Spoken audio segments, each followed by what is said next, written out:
Hello, I'm going to talk about carbon dioxide and human beings, but it's not about saving the planet. I'm Martin Gibson. You probably know that our atmosphere is made up of about 80% nitrogen, 20% oxygen, and then trace gases such as carbon dioxide.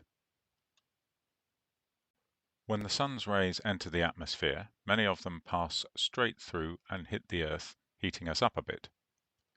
But some bounce off, go back into space as heat and light. Others will bounce off, but then hit a carbon dioxide or other greenhouse gas molecule and bounce back, again heating up the surface of the Earth a bit. This reflection of the sun's energy off molecules like carbon dioxide is called the greenhouse effect. It's very important because it keeps our planet at a reasonable temperature for human beings. Without it, the Earth would be too cold for us. Millions of years ago, when the dinosaurs roamed the Earth, there was a lot more carbon dioxide in the atmosphere, and consequently, the Earth's temperature was much higher. It was so high, in fact, that there was no ice at the poles of the Earth or in glaciers. After the dinosaurs, the carbon dioxide in the atmosphere reduced considerably. This meant that there were places on the Earth where there's ice all year round, such as the North and South Pole and some of the glaciers in the mountains. These were the conditions in which humans eventually evolved. The current species of human being has been around for about 200,000 years, adapting successfully to minor changes in the Earth's temperature. These changes have been brought about by natural fluctuations in the power of the sun and in the Earth's orbit and other such things.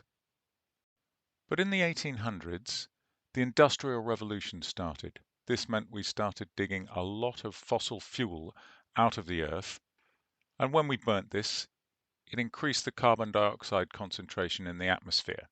So since the start of the Industrial Revolution, the temperature of the Earth on average has increased about 1 degree.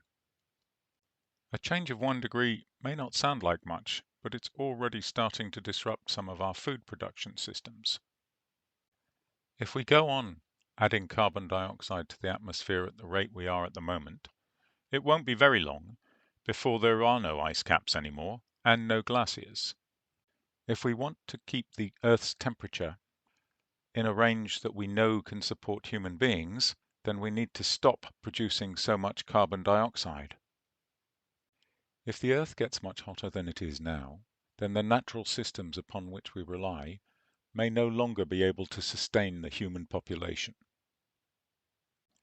So we need to reduce carbon dioxide emissions, not to save the planet, but to save human society.